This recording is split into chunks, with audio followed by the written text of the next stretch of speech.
Jake was blindsided. He thought things were going well with Sophia. They had their routines, their inside jokes, and a comfortable rhythm. Then, out of nowhere, Sophia sat him down, her eyes troubled. "Jake," she began, her voice tight. I don't think this is working anymore. I'm just not feeling it."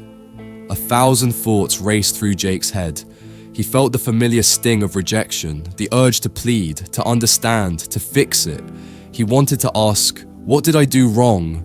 Or, "Can we talk about this?" He felt a surge of panic, the fear of losing something he'd valued, but something stopped him.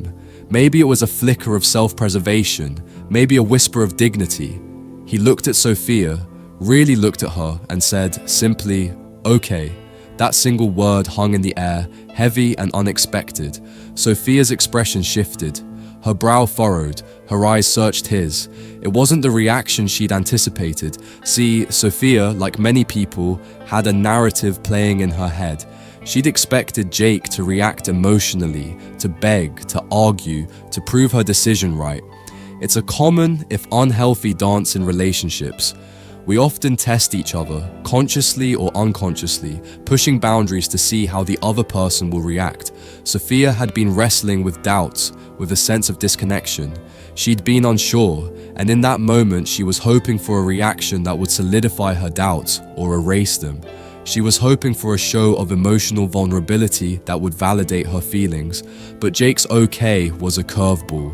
It wasn't weakness, nor was it some calculated power play. It was, in that moment, a form of self-respect. It was him acknowledging that he couldn't control her feelings, that he couldn't force her to stay. The silence stretched. Sophia's eyes started to water, and a shaky breath escaped her lips. I don't know what to say," she whispered. "I don't know if I meant that." This isn't about some power move or winning at breakups. It's about the complex, messy nature of human emotions.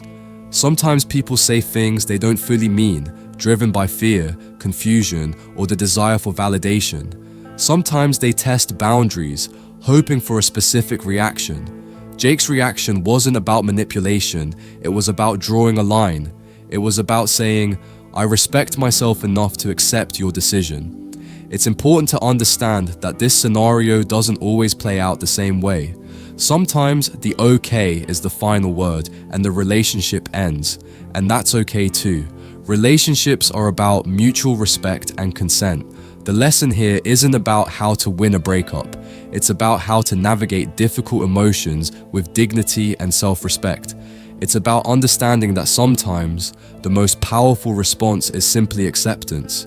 It's about knowing that your worth isn't determined by someone else's feelings. It's about knowing when to walk away.